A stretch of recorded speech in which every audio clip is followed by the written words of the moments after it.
আসসালামু আলাইকুম প্রিয় দর্শক, অন্য মঞ্চের আলাপচারিতায় আপনাদের সকলকে স্বাগত জানাচ্ছি। সুপ্রিয় দর্শক শ্রোতা মণ্ডলী, আপনারা এই মুহূর্তে আমাকে যে যেখান থেকে দেখছেন এবং পরবর্তী যে যেখান থেকে দেখবেন, আপনারা সকলকে জানাই আমি আমার প্রাণঢালা অভিনন্দন এবং শুভেচ্ছা। হেডলাইন এবং থাম্বনেল দেখে বুঝতেই পারছেন তার সবচেয়ে দুঃখজনক বিষয় যে উনি মারা গিয়েছেন। ওনার জন্য একদিনের ছুটি ঘোষণা করেছে, তাতেও আমার কোনো প্রবলেম নেই, সবকিছুই ঠিকঠাক আছে। এবং আপনারা জানেন যে আমাদের জননেত্রী শেখ হাসিনা এবং সজীব ওয়াজেদ জয় তারা সহ আওয়ামী লীগের সেন্ট্রালের অনেক বড় বড় নেতা সকলেই শোক জ্ঞাপন করেছেন। এমনও জানা যাচ্ছে শেখ হাসিনা নাকি সরাসরি তারেকের সাথেও ফোনে কথা বলেছেন। ভারতের পররাষ্ট্রমন্ত্রী আসবেন, বিশ্বের বিভিন্ন বড় বড় দেশের নেতৃবৃন্দ, প্রেসিডেন্টরা সকলেই শোক প্রকাশ করেছেন। এখানে আমি কেন আবার রাজনীতি দেখছি ভিতরে? সকলেই যখন শোক প্রকাশ করছেন, এর ভিতরে আমাদের বর্তমানের দখলদার ইউনূস সরকারের আইন উপদেষ্টা ষাঁড় আসিফ, সে বলছেন যে খালেদা জিয়ার মৃত্যুর পেছনে দায়ী আওয়ামী লীগ। আমি বুঝলাম না আওয়ামী লীগ কিভাবে দায়ী। তারা বলে যে 17 বছর উনি আওয়ামী লীগ ক্ষমতায় ছিল, 15 বছর। এর ভিতরে উনি হসপিটালাইজ ছিলেন, উনি জেলে ছিলেন না একদিনের জন্য, উনি হসপিটালাইজ ছিলেন। এবং জামাত নিয়ন্ত্রিত হসপিটাল, ন্যাশনাল হসপিটালে ওনাকে 2021 সাল থেকে আর রাখতে চান নাই। ওনার ট্রিটমেন্ট দিয়েছেন আওয়ামী লীগের বড় নেতা। টিপু মুন্সির হসপিটাল, এভার কেয়ার হসপিটালের মালিকানার 70% টিপু মুন্সির। সেই হসপিটাল ওনার ট্রিটমেন্ট হয়েছে 2021 সাল থেকে। এবং আজকে যখন উনি মৃত্যুবরণ করেছেন, সেই হসপিটালে মৃত্যুবরণ করেছেন। তাহলে এখানে ট্রিটমেন্টের ওনার ঘাটতি করলো কোথায়? 21 সাল থেকেই তো এই হসপিটাল, যে হসপিটালের উপর খালেদা জিয়ার নিজের একটা ভালোবাসা ছিল বা কনফিডেন্স ছিল যে এই হসপিটালে ট্রিটমেন্ট হবে, উনি যতবারই অসুস্থ হয়েছেন উনি নিজেই বলেছেন আমাকে এভার কেয়ারে নিয়ে যাও, কেউ তো জোর করে নেয়নি। আচ্ছা ঠিক আছে, আমি ধরে নিলাম আওয়ামী লীগ সরকার জোর করে এভার কেয়ার হসপিটাল তখন পাঠাইছিল। গত 17-18 মাস ধরে তো এভার কেয়ারে আওয়ামী লীগ নাই। তাহলে এই 17 মাসও তো 3বার গিয়েছেন উনি এভার কেয়ারে, বারবার। এভার কেয়ারে ওনার ট্রিটমেন্ট হয়েছে না। সর্বোচ্চ ট্রিটমেন্ট হাদি, এই যে শুয়োরটা মারা গেল, তারও তো লাস্ট ট্রিটমেন্ট সেই এভার কেয়ার হয়েছে। 12 তারিখ গুলি খেয়েছে, 13 তারিখ মারা গেছে, সে এবার কেয়ার থেকে মরা লাশ সিঙ্গাপুর নিয়ে গেছে তারা।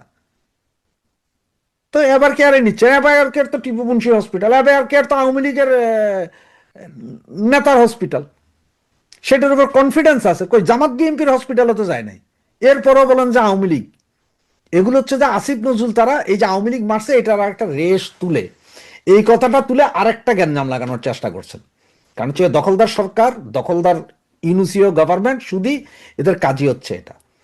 এবং আজকে যেমন আপনার তারেক, তিনি বলেছেন যে আওয়ামী লীগ নেতাকর্মী যারা চায় তারা জানাজায় পড়তে আসতে পারবেন, জানাজার মধ্যে কোনো মব হবে না, কাউকে ভুয়া বলা হবে না, কাউকে মারধর করা হবে না, কাউকে অ্যারেস্ট করা হবে না, আপনি আসেন। উদ্যত আহ্বান। এই আহ্বানে যদি আপনাদের নেতাকর্মী কেউ যদি যান, জানাজা পড়তে যাবেন, সেটাতে কোনো দুঃখ নাই। কিন্তু আপনি আসার পথে বা যাওয়ার পথে আপনার উপর যে কিছু হবে না তার গ্যারেন্টি কে নিচ্ছে? বা আপনি আসা যাওয়ার পরেই ওখানে যে মপ করবে না তার গ্যারেন্টি কি? মৌলবাদী গভর্নমেন্টের মৌলবাদী কিছু, এই জামাত, এনসিপি সহ আরো কিছু মৌলবাদীদের অলরেডি আজকের দিনের প্ল্যান যে আগামীকাল জানাজার পরে তারা যে কোনো একটা অঘটন ঘটাইতে পারে। জানাজা দাফন টাফনের পরে হয়তো একটা গ্যাঞ্জাম করতে পারে সারা বাংলাদেশে, এবং এটা বিএনপির নাম দিয়ে করবে আসলে মৌলবাদীরা।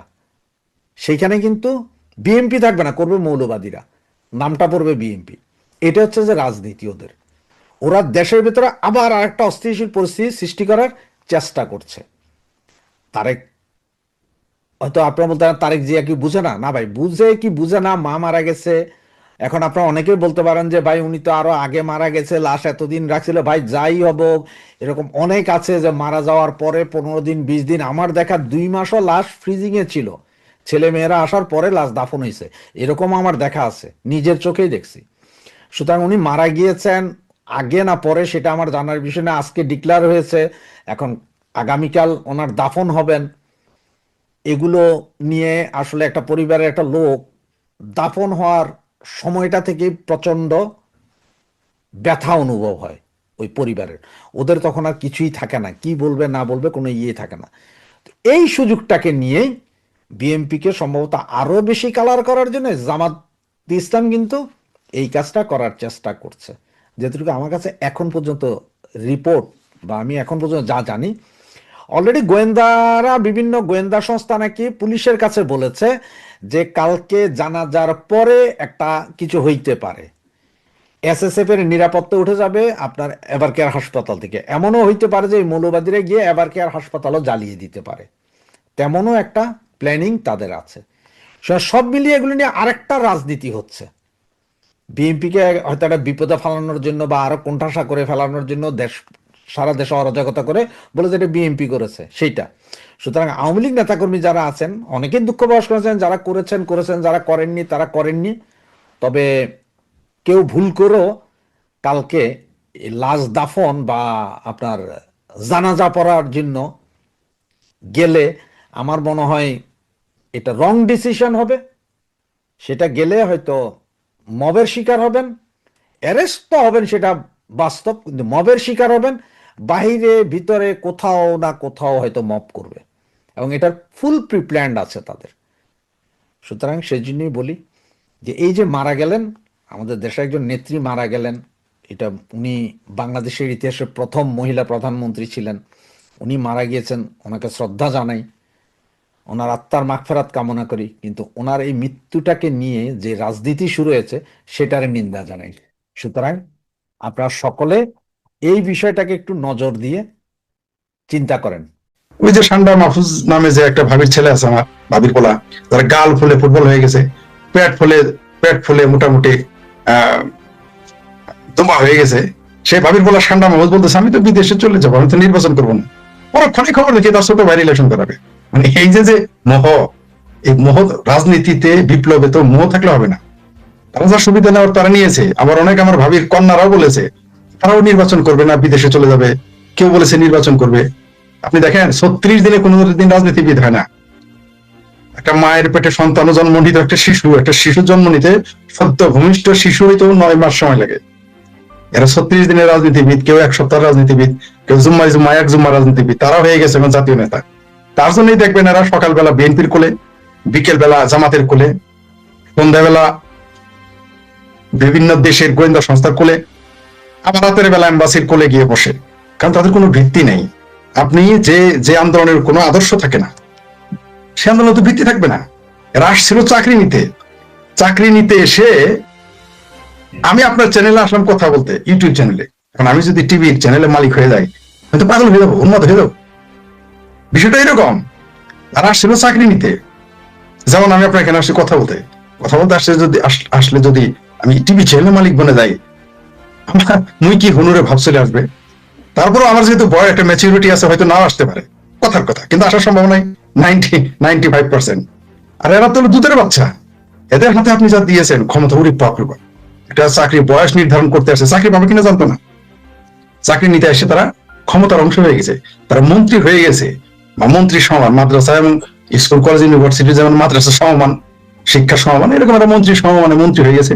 শুধু মন্ত্রী হলেও চলতো, এমন মন্ত্রী তারা, এমন ক্ষমতাবান তারা, আমার এই ভাবির পোলারা এতই ক্ষমতাবান যে তারা ধরাকে সরাগান করে, তারা যাহা বলে তাহাই হয়, তারা যাহা বলে তাহাই হয়। যদি সেই কুখ্যাত স্বাধীনতা বিরোধী, মানবতা বিরোধী শাখা চৌধুরী ভাষায় বলতে হয় যে কুত্তায় লেজ নাড়ায়, কিন্তু এদের বেলায় লেজে কুত্তা নাড়ায়। আপনি দেখবেন এরা সকালবেলা ডিসি ট্রান্সফার করে, বিকেল বেলা সচিব ট্রান্সফার করে, অথচ এদের আব্বার চাপরাশি হওয়ার যোগ্যতা নাই একজন সচিবের। কিন্তু তারা এমন কিছু আচরণ করেছে মন্ত্রিত্ব পেয়ে, পাবলিক তো তাদের মুখোশ, অর্ধেক পাবলিক খুলে দিয়েছে, তারা নিজেরাও খুলে দিয়েছে। তার জন্য তারা এখন হতাশ। বিশেষ করে স্পেশালি তারেক রহমান আসার পরে তারা বুঝে ফেলছেন তাদের চাকরি নেই, যে কোনো সময় তাদের চাকরি ছেড়ে চলে যেতে হবে। নির্বাচন হবে কি হবে না সেটা পরে করছেন, কিন্তু পাবলিকও বুঝে গেছে এরা কিছুই না, এরা বুঝে গেছে তারা কিছুই ছিল না। তার জন্যই দেখেন এখন হাদির, ওই যে পাখি বাদির ছেলে হাদির ভাই নাকি হাদির সদস্যদের বলতেছেন যে হাদিকে ভুলে যাবেন না, মিডিয়া এখনই ভুলে গেছে। এদের মিডিয়া কভারেজ দিয়ে এদের সুপারস্টার বানিয়ে দেওয়া হয়েছে। আসলে তারা সুপারস্টার তো দূরের কথা, ওই যে ছোটবেলা পোলা পানে মফস্বলে গ্রামের ছেলেরা ওই স্টার সিগারেট খুলতে তাস খেলতো, এমনি মানে চাকি খেলতো, ওইটার যোগ্যতা এদের, একটা খোলা সিগারেটের সমান তাদের যোগ্যতা নেই, ক্ষমতা নেই, পরিস্থিতি নেই, কিন্তু এদের সুপারস্টার বানিয়ে দিয়েছে। তো এরা তো যেমন ভাবে ফুলবেন এমনি তো ফেটে যাবে। এরা সে যে আমরা ছোটবেলায় ক্লাস 4 নাকি 5 পড়েছিলাম ইংরেজি গল্পটা, যে দা ফ্রগ, কোন ক্লাসে পড়ছে এখন মনে নাই। তো দা ফ্রগের মতো গরু দেখে তোরা আগে পেট ফুলতেছে, আওয়ামী লীগের সামনে এরা পেট ফুলতেছিল, ব্যাংকের ফুলতে তো পেট ফেটে গেছে। এরা এখন দুর্নীতি করে হোক, ক্ষমতার ভারে হোক, এদের পেট ফেটে গেছে, তাই এরা বিভিন্ন আশ্রয় খুঁজতেছে। যাদের পেট ফাটে নাই এখন এরা ভাগবে। কারণ হলো কি জানেন, এটাই স্বাভাবিক। কারণ এই দেশে তারা জনপ্রতিনিধি হওয়ার যোগ্যতা এখন তাদের অর্জন করেই নাই। তারা কেউ, তারা কেন থাকবে? এরা ভয়ে যাবে, লোভে যাবে। আপনি দেখেন, যখন শেখ হাসিনা বললেন যে আমি কি রাজাকারের নাতি, পুতিদের জন্য কিছু করবে, স্লোগান দিল তারা তুমি কে আমি কে, রাজাকার রাজাকার। আমরা যখন এই স্লোগানটাকে সাইডে ধরলাম, আওয়ামী লীগের কেউ কেউ ধরলো, তখন তারা আরেকটা কাটপিস জোগাড় করে দিল, তুমি কে আমি কে, রাজাকার রাজাকার। কে বলেছে সৈরাচার সৈরাচার, মানে ওখানে গ্যাপ দেওয়ার চেষ্টা করে। কিন্তু এই হাদি, এই পাখিবাদের পোলা হাদি, যার নামের একটা বিশেষ বিশেষণ আছে, এটা আমি আপনার সম্মানার্থে, আপনার চ্যানেলের সম্মানার্থে উচ্চারণ করতে পারতেছি না। সেই মহিলাদের প্রাইভেট পার্টস হলো যার, তার ট্রেডমার্ক, যার মুখের ভাষা। সেই হাদি কি বললো যে 24 তো আনাই হয়েছে মুক্তিযুদ্ধের বিরুদ্ধে। সে নাকি বাংলাদেশের সুপারস্টার। শুনেন, এই বাংলাদেশ কোনোদিনও মুক্তিযুদ্ধের বাইরের কোন শক্তিকে গ্রহণ করে নাই, করবেও না।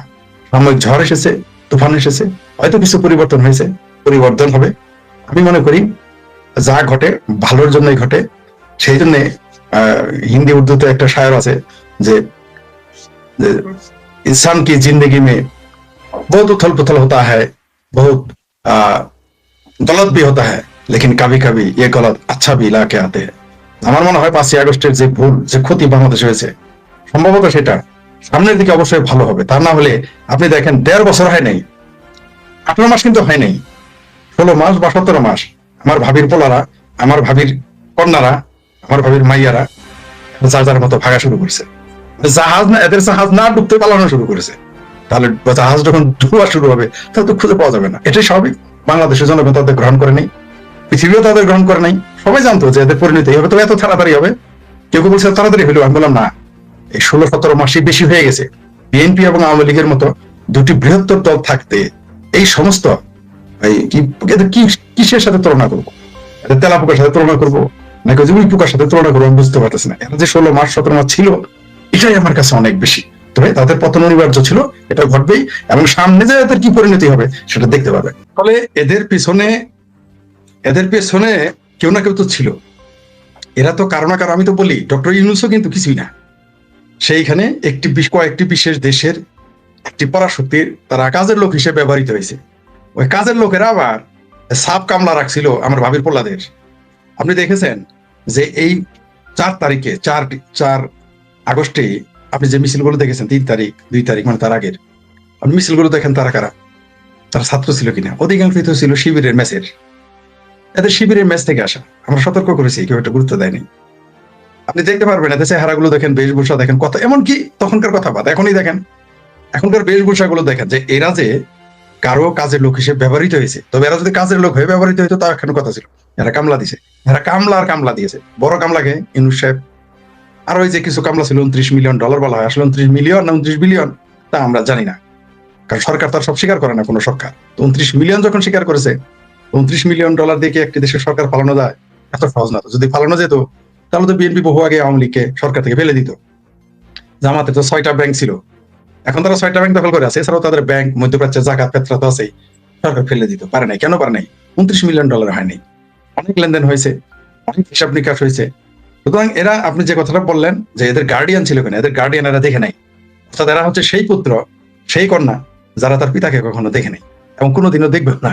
এরা বেঘরে মারা যাবে। কারণ আপনি যখন আগেই বলছি যে কোনো আদর্শ ছাড়া লড়াইটা হবে আদর্শের। এই যে আমি কথা বলতেছি, আমার একটা আদর্শ আছে, মুক্তিযুদ্ধের পক্ষ শক্তি। তাদের জিজ্ঞেস করেন তাদের আদর্শ কি, তারা বলতে পারবে না।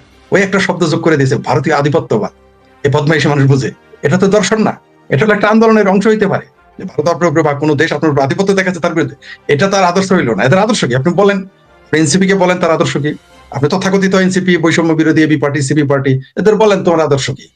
এদের যে আদর্শ তারা দেখিয়ে দিয়েছে, তারা চলে গেছে। ওই যে তারা চলে গেছে 30টি আসন নিয়ে জামাতের কাছে চলে গেছে। আবার কি সুন্দর বলে, আমাদের সাথে তাদের আদর্শের মিল নাই, আমরা একসাথে থাকতে পারি, মানে আদা খাবো আদার ঝোল খাবো না, বিষয়টা এরকম আর কি। আমরা দুইজনে বিয়াই হবো, কিন্তু বলবো না না না না, বাড়ি বাইরের সাথে তো আমার আদর্শের মিল নেই। তা আদর্শের মিল নাই তো বিয়াই হইলে কেমনে? বিয়াই তো এমনি হয় না, কারণ চোরে চোরে তো মাসুদ ভাই, এক চোরেই তো বিয়ে করে আরেক চোরার শালি, তাই না? চোরে চোরে হালি, এক চোরা বিয়ে করে আরেক চোরার শালি। এরা যে এই যে শেখ হাসিনা বলেছেন এবং আমরাও বলেছি যে এগুলো সব জামাতি গ্যাং, শিবিরের গ্যাং, এখন প্রমাণ হয়ে গেছে। তো তারা জানে যে বিএনপিতে আসলে তাদের একটা আসনে চা দিবে না বিএনপি, তার জন্য চলে গেছে জামাতে। এমন না, কিন্তু কেউ কেউ বলতেছে আসলে তা না, কারণ এরা হচ্ছে ডাইরেক্ট জামাতের সন্তান, তাই জামাতের কোলে উঠে গেছে। এদের অভিভাবক, এদের ছায়া অভিভাবক ছিল হলো জামাত, তার জন্য তো স্লোগান দিয়েছে তুমি কে আমি কে রাজাকার রাজাকার। একটা স্লোগান দেখেন যে তাদের বাংলাদেশের মাটি মানুষের সাথে মিল আছে কিনা। একটা স্লোগান দিয়েছিল তারা শুরুতে, বঙ্গবন্ধুর পক্ষে স্লোগান দিয়েছে, পতাকা, বাংলাদেশের পতাকা এনে 32 নম্বর জ্বালিয়ে দেয়, মুক্তিযুদ্ধের ভাস্কর্য জ্বালিয়ে দেয়, মুক্তিযুদ্ধের যতগুলো স্মারক ছিল সব ভেঙে ফেলে। এগুলো কারা? আমরা তো এগুলো বুঝি। তো এরা আসলে ওই এমন বিপ্লব করেছে, তথাকথিত এমন আন্দোলন করেছে যেটা কোনো মা বাপ নাই, কারণ তারা তো নিজেরাই জানতো না। আপনিই বলেন, এদের সাথে এদের যে কোনো আন্দোলনে 90-এর গণ অভ্যুত্থান কারা ঘটিয়েছে আমরা তাদের নেতাদের চিনি, কারা তাদের বিহাইন্ডে ছিল তাদের সবার নাম জানে, কোনো বিতর্ক নেই। 90-এর গণ অভ্যুত্থানে ছাত্রদল, ছাত্রলীগ, বাম রাজনীতির যে একটা জোট হয়েছিল, তাদের 13 জন মিলে 13 জন আন্দোলনের নেতৃত্ব ছিল, বিহাইন্ড দ্য স্ক্রিনে ছিল বিএনপি, আওয়ামী লীগ। কই তখন তো এত অন্ধকার ছিল না বাংলাদেশের জনগণ। এখন এদের জিজ্ঞাসা করেন তোমার নেতাকে, যে সান্ডা মাহফুজকে আমেরিকানে পরিচয় করা চিন্তা কে, সে কে? ডক্টর ইউনূসই বা কে, যার পাসপোর্ট বিদেশি, যার পাসপোর্ট নাই। এখানে যারা তথাকথিত যারা 24 জন নাকি 20 জন উপদেষ্টা পরিষদে আসছে, এতে তো 17 জন, 19 জনের পাসপোর্টই নেই, কারো কারো পাসপোর্ট 3-4টা। তো এদের নিজেরই তো অস্তিত্ব ঠিক নাই, এদের নিজেরই তো পরিচয় নেই, এদের নিজেদেরই তো পরিচয় নাই। সুতরাং যারাই তথাকথিত আন্দোলন করেছে তারা কিভাবে পরিচয় দিবে যে অমুকের কথায় তমুকের কথা আন্দোলন করেছে? এদের আব্বা যে পাকিস্তান ছিল আমরা দেখেছি, এদের খালু যে তুরস্ক ছিল আমরা দেখেছি, এদের প্রভু যে আমেরিকা ছিল আমরা দেখেছি। দিন যত যাচ্ছে তত স্পষ্ট হচ্ছে, কিন্তু এখন তাদের প্রভুরা নিজেরাই দৌড়ের উপর আছে। 75 পরবর্তী বাংলাদেশের রাজনীতিতে সবচেয়ে বেশি প্রভাব রেখেছেন দুজন নেত্রী। তাদের একজন চিরবিদায় নিলেন। অবসান হলো বর্ণাঢ্য এক রাজনৈতিক অধ্যায় এবং ঘটনাবহুল জীবনের। দীর্ঘদিনের অসুস্থতা শেষে মৃত্যুর কাছে সমর্পিত হলেন বাংলাদেশের 3বারের প্রধানমন্ত্রী ও বিএনপির চেয়ারপারসন বেগম খালেদা জিয়া। দেশের এমন এক জটিল রাজনৈতিক পরিস্থিতির মাঝে তার প্রস্থান ঘটল যখন নানান অনিশ্চয়তা ঘুরপাক খাচ্ছে। ইতিহাসের সবচেয়ে সংকট কাল অতিক্রম করছে সারা দেশ। একটি নিয়ন্ত্রিত জাতীয় নির্বাচনের তারিখ ঘোষণা হলেও রয়েছে নানামুখী শঙ্কা। আওয়ামী লীগকে ভোটের মাঠের বাইরে পাঠানোর পর বিএনপিকেও কোণঠাসা করার চেষ্টা চলছে। এমনই এক ক্রান্তিকালে বেগম জিয়ার মৃত্যু দেশ ও দলের সংকট আরো ঘনীভূত করবে কিনা সেটি বড় প্রশ্ন। খালেদা জিয়ার মৃত্যুর অবৈধ কিছু দৃশ্যেরও অবতারণা করেছে। রাজনীতিতে বিএনপির প্রধান প্রতিপক্ষ আওয়ামী লীগের শীর্ষ নেতৃত্ব জানিয়েছে সমবেদনা। অন্তর্বর্তী সরকারের 1.5 বছরের বন্ধু থেকে শত্রু বনে যাওয়া ভারতের নেতারা জানাচ্ছেন শোক।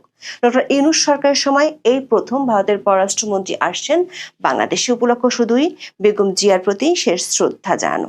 তার জানাজায় অংশ নিতে ও শেষ শ্রদ্ধা জানাতে দক্ষিণ ও দক্ষিণ পূর্ব এশিয়ার আরো কয়েকটি দেশের প্রতিনিধিরও আসার কথা রয়েছে। 1.5 বছরের অস্থির বাংলাদেশে এক অভাবিত দৃশ্য। প্রশ্ন হলো, ঐক্য এবং সমর্থনের এই শক্তিকে কতটা ধারণ করতে ইচ্ছুক দেশের সক্রিয় রাজনৈতিক শক্তিগুলো? অন্তর্বর্তী সরকার বাইকে ধারণ করে স্থিতি ফেরাতে কতটা আগ্রহী? 3বারের প্রধানমন্ত্রী ও বিএনপি চেয়ারপারসন বেগম খালেদা জিয়ার মৃত্যুর ঘোষণা আসে 30 ডিসেম্বর ভোরে। সকাল 7টার দিকে বিএনপির ফেসবুক পেজে এক পোস্টে জানানো হয়, বেগম জিয়া সকাল 6টায় ফজরের ঠিক পরে ইন্তেকাল করেছেন। প্রায় 80 বছর বয়সী, নানান রোগে ভুগতে থাকা খালেদা জিয়া ফুসফুসের সংক্রমণ নিয়ে 23শে নভেম্বর এভারকেয়ার হাসপাতালে ভর্তি হন। এর মাত্র 2 দিন আগেই ঢাকা সেনানিবাসের সেনাকুঞ্জে আলো ঝলমলে অনুষ্ঠানে যোগ দিয়েছিলেন বিএনপির চেয়ারপারসন বেগম খালেদা জিয়া। এভারকেয়ারে ভর্তির শুরুর দিকে বিষয়টি নিয়ে তেমন হইচই না হলেও 27শে নভেম্বরের দিকে জানা যায় অবস্থা সংকটজনক। এরপর তাকে দেশের বাইরে পাঠানোর জন্য কয়েক দফা উদ্যোগ নেওয়া হলেও চরম অবস্থার কারণে তা ব্যর্থ হয়। অবশেষে নিজের দেশের মাটিতেই শেষ হলো বর্ণাঢ্য এক জীবনের অধ্যায়। দেশে গণতন্ত্র প্রতিষ্ঠার লড়াইয়ে সামনের সারিতে থেকে নেতৃত্ব দেয়া বেগম জিয়া মৃত্যুর পরেও যেন জাতীয় ঐক্যের সুযোগ এনে দিয়েছেন। প্রধান প্রতিপক্ষ রাজনৈতিক দল আওয়ামী লীগের সভানেত্রী শেখ হাসিনা দিয়েছেন শোক বার্তা। বলেন, বাংলাদেশের প্রথম নারী প্রধানমন্ত্রী হিসেবে ও গণতন্ত্র প্রতিষ্ঠার আন্দোলনে খালেদা জিয়ার অবদান অপরিসীম। তার মৃত্যুতে বাংলাদেশের বর্তমান রাজনীতি এবং বিএনপির নেতৃত্বের এক অপূরণীয় ক্ষতি হলো। তারেক রহমান সহ পরিবারের শোকাহত সদস্যদের প্রতি গভীর সমবেদনাও জানান শেখ হাসিনা। শোক জানিয়ে একই ধরনের বার্তা দিয়েছেন শেখ হাসিনার ছেলে সজীব ওয়াজেদ জয়। আওয়ামী লীগের পক্ষ থেকে শোক প্রকাশের ঘটনাকে অনেকেই মনে করছেন আগামী রাজনীতিতে নতুন সম্ভাবনার ইঙ্গিত হিসেবে। তবে অন্তর্বর্তী সরকারের আইন উপদেষ্টার বক্তব্যে দেখা যাচ্ছে আবারও দোষারোপের রাজনীতির ইঙ্গিত। খালেদা জিয়ার মৃত্যুর পর বিএনপির পক্ষ থেকে কাউকে দোষারোপ করা না হলেও নিরপেক্ষ সরকার বলে নিজেদের দাবি করা অন্তর্বর্তী সরকারের আইন উপদেষ্টার বক্তব্য নিয়ে সমালোচনা হচ্ছে। ৩০ ডিসেম্বর দুপুরে রাষ্ট্রীয় অতিথি ভবন যমুনার সামনে উপদেষ্টা পরিষদের বিশেষ সভা শেষে সাংবাদিকদের প্রশ্নের জবাবে আইন উপদেষ্টা ডক্টর আসিফ নজরুল বলেন, তিনি ব্যক্তিগতভাবে মনে করেন বেগম জিয়ার এই মৃত্যুর পিছনে শেখ হাসিনা এবং তার সরকারের অবশ্যই দায় রয়েছে। দর্শক, খালেদা জিয়ার মৃত্যুর পর প্রতিবেশী দেশ থেকেও আসছে তাৎপর্যময় প্রতিক্রিয়া। বিশ্ব নেতাদের মধ্যে প্রথম শোক জানান ভারতের প্রধানমন্ত্রী নরেন্দ্র মোদী। ফেসবুক ও এক্সে দেওয়া বার্তায় নরেন্দ্র মোদী জানান, তিনি বেগম খালেদা জিয়ার মৃত্যুর খবরে গভীরভাবে শোকাহত। খালেদা জিয়ার নেতৃত্বের প্রশংসা করে বলেন, বাংলাদেশের প্রথম নারী প্রধানমন্ত্রী হিসেবে দেশের উন্নয়ন এবং ভারত বাংলাদেশ সম্পর্কের ক্ষেত্রে তার গুরুত্বপূর্ণ অবদান সব সময় স্মরণীয় হয়ে থাকবে। এর আগে ১ ডিসেম্বর বেগম জিয়ার সুস্থতা কামনা করেও বার্তা দিয়েছিলেন মোদী। জানান, খালেদা জিয়ার চিকিৎসার যে কোনো প্রয়োজনে ভারত সহায়তা করতে প্রস্তুত রয়েছে। প্রয়াত খালেদা জিয়ার প্রতি শেষ শ্রদ্ধা জানাতে ঢাকায় আসছেন ভারতের পররাষ্ট্রমন্ত্রী এস জয়শঙ্কর। ডক্টর মোহাম্মদ ইউনূস ক্ষমতায় আসার পর এই প্রথম ভারতের কোনো মন্ত্রী ঢাকায় আসছেন। এই ঘটনাকে কূটনৈতিকভাবে অত্যন্ত তাৎপর্যপূর্ণ বলে মনে করছেন বিশ্লেষকরা। বিশেষ করে এর মাধ্যমে গণতান্ত্রিক শক্তি ও ব্যবস্থার প্রতি প্রতিবেশী দেশের সমর্থন আরো দৃশ্যমান হচ্ছে বলে মনে করা হচ্ছে। সেই সঙ্গে বাংলাদেশের প্রধান দলগুলোর সঙ্গে দিল্লির ঘনিষ্ঠ সম্পর্ক বজায় রাখার আগ্রহ পরিষ্কার হচ্ছে জয়শঙ্করের ঢাকায় আসার মাধ্যমে। এই বার্তা অন্তর্বর্তী সরকার এবং তার ডানপন্থী সমর্থকদের জন্য খুব একটা স্বস্তিকর নয়। সামাজিক যোগাযোগ মাধ্যমে ইতিমধ্যে শুরু হওয়া প্রচারণা থেকে সেটি পরিষ্কার হয়ে উঠছে। দর্শক, বেগম জিয়ার প্রতি শেষ শ্রদ্ধা জানাতে এবং জানাজায় অংশ নিতে আরো কয়েকটি দেশের মন্ত্রী সহ প্রতিনিধিরাও আসছেন ঢাকায়। পাকিস্তানের উপপ্রধানমন্ত্রী ও পররাষ্ট্রমন্ত্রী ইসাক দার, দেশের পার্লামেন্টের স্পিকার সর্দার আয়াজ সাদিক, ভুটানের পররাষ্ট্রমন্ত্রী ডিএন ডুঙ্গিয়েল, মালদ্বীপের প্রেসিডেন্টের বিশেষ দূত আলী হায়দার আহমেদের আসার কথা রয়েছে। এছাড়া আরো কয়েকটি দেশের প্রতিনিধিরা অংশ নেবেন জানা যায়। জাতীয় সংসদ ভবনের দক্ষিণ প্লাজায় ৩১ ডিসেম্বর বেলা ২টায় অনুষ্ঠিত হবে জানাজা। এজন্য সরকার ও বিএনপির পক্ষ থেকে নেওয়া হয়েছে ব্যাপক প্রস্তুতি। ঘোষণা করা হয়েছে ৩ দিনের রাষ্ট্রীয় শোক। জানাজার জন্য ৩১ ডিসেম্বর সাধারণ ছুটি ঘোষণা করা হয়েছে। জানাজা শেষে তাকে স্বামী সাবেক রাষ্ট্রপতি জিয়াউর রহমানের পাশে দাফন করা হবে। বেগম জিয়ার মৃত্যুর পর ভাষণ দেন প্রধান উপদেষ্টা ডক্টর মোহাম্মদ ইউনূস। শোকসভা মুহূর্তে সবার ঐক্যবদ্ধ থাকার আহ্বান জানিয়ে বলেন, এই সময় কেউ যেন অস্থিতিশীলতা বা নাশকতার অপচেষ্টা চালাতে না পারে সে বিষয়ে সবাইকে সজাগ থাকতে হবে। এই সময় সবার দায়িত্বশীল ভূমিকা পালন করা অত্যন্ত জরুরি। খালেদা জিয়ার নামাজে জানাজা সহ সব ধরনের শোক পালনে শৃঙ্খলা বজায় রাখতে সবার প্রতি আহ্বান জানান প্রধান উপদেষ্টা। প্রায় ২ সপ্তাহের ব্যবধানে এ ধরনের ২টি ভাষণ দিলেন অধ্যাপক ইউনূস। এর আগে ওসমান হাদির মৃত্যুর পরপরই ১৮ ডিসেম্বর রাতে জাতির সামনে উপস্থিত হয়েছিলেন তিনি। সে সময়ও দেশবাসীর প্রতি ধৈর্য ও সংযম বজায় রাখার আহ্বান জানান। যে কোনো হঠকারী সিদ্ধান্ত থেকে বিরত থাকার আহ্বান জানিয়ে অস্থিতিশীলতা তৈরি না করার অনুরোধ করেন। তবে এর কয়েক ঘন্টার মধ্যে প্রথম আলো, ডেইলি স্টার এবং ছায়ানটে নজিরবিহীন হামলার ঘটনা ঘটে। এবার নতুন করে কোনো সংঘাতের আশঙ্কা আছে কি না তা পরিষ্কার করেনি সরকার। তবে অধ্যাপক ইউনূসের ভাষণের একটি বড় অংশ জুড়ে ছিল শান্তি শৃঙ্খলা বজায় রাখার আহ্বান। একই সঙ্গে জানাজা ও দাফন ঘিরে নেওয়া হচ্ছে নজিরবিহীন কড়া নিরাপত্তা ব্যবস্থা। সেনাবাহিনী, বিজিবি সহ বিভিন্ন বাহিনীর ১০,০০০-এর বেশি সদস্য মোতায়েন থাকবে। দেশের ভেঙে পড়া আইন শৃঙ্খলা পরিস্থিতির মধ্যে বেগম জিয়ার শেষ বিদায়ের আয়োজনের নিরাপত্তা ব্যবস্থা নিয়ে সরকার উদ্বেগ মোটেই অস্বাভাবিক নয়। বিশেষ করে বিভিন্ন দেশের প্রতিনিধিদের উপস্থিতি এই আয়োজনকে একটি বৈশ্বিক মনোযোগের কেন্দ্রে নিয়ে এসেছে। সামগ্রিকভাবে তাই সুশৃঙ্খল ব্যবস্থাপনা হয়ে উঠেছে টপ প্রায়োরিটি।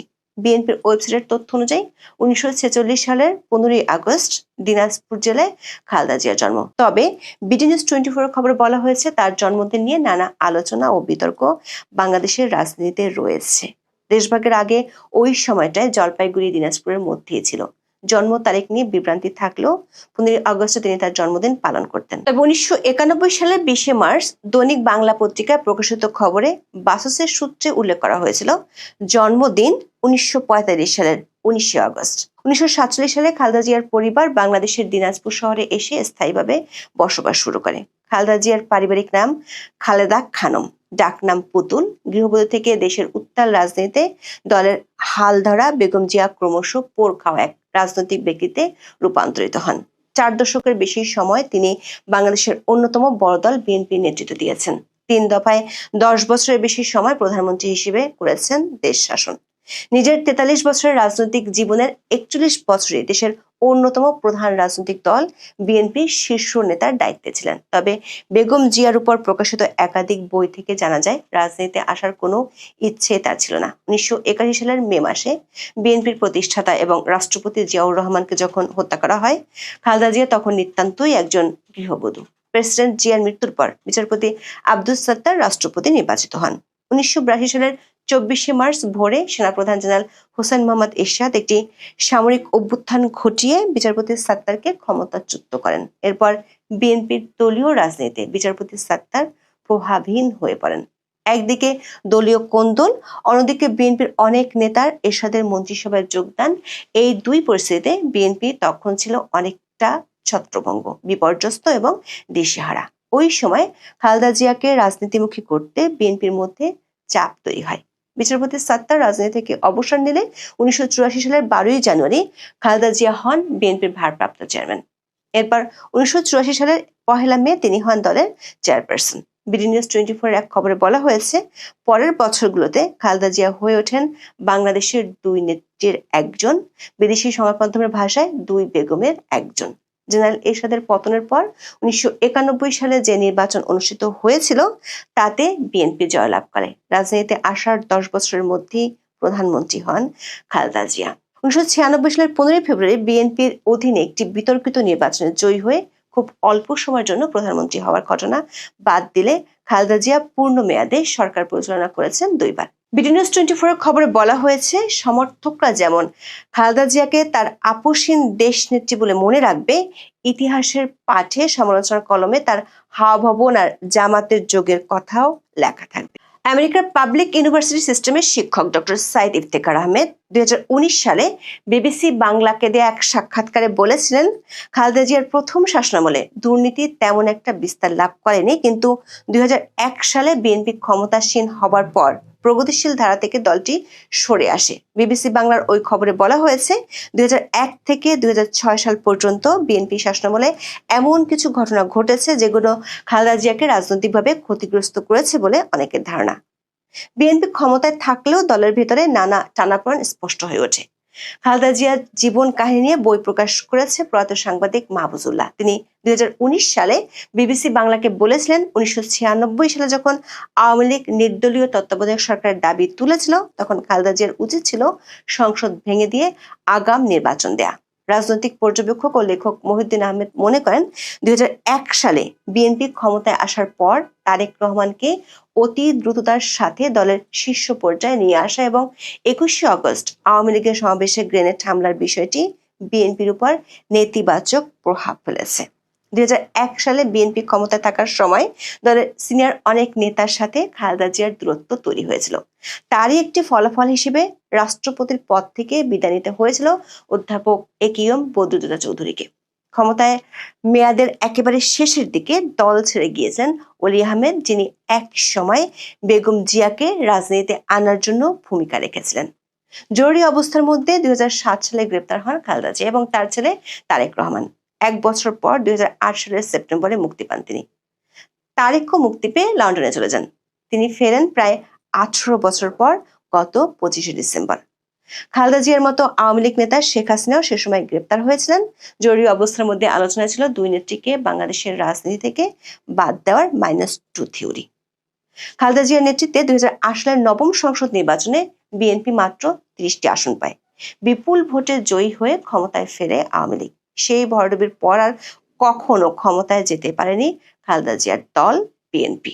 2018 সালে এতিমদের অর্থ আত্মসাতের একটি মামলায় দোষী সাব্যস্ত হয়ে প্রায় 2 বছর সাজা ভোগ করতে হয় তাকে। পরে শর্ত সাপেক্ষে মুক্তি মিললেও এক প্রকার বন্দি জীবন কাটতে হয় বিএনপির চেয়ারপারসনকে। 2024 সালের 5ই আগস্ট আওয়ামী লীগ সরকারের পতন হলে 7ই আগস্ট রাষ্ট্রপতির আদেশে মুক্তি পান খালেদা জিয়া। পরে উচ্চ আদালত তাকে 2 মামলা থেকেও খালাস দেয়।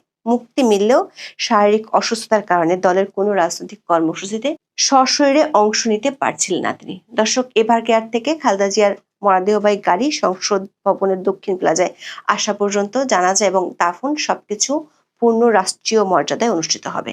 তার জানাজা, দাফন সহ প্রতিটি অনুষ্ঠানে সরকারকে সর্বাত্মক সহযোগিতা করছে বিএনপি। এর মধ্য দিয়ে অবসান করছে বাংলাদেশের রাজনীতির ইতিহাসের বর্ণাঢ্য একটি অধ্যায়। তবে মৃত্যুর পরেও বেগম জিয়া যে ঐক্যের আবহ তৈরি করেছেন তার সুফল কি নিতে তৈরি বাংলাদেশ? এখন এ পর্যন্ত। সবাই ভালো থাকুন, সুস্থ থাকুন, নিরাপদে থাকুন।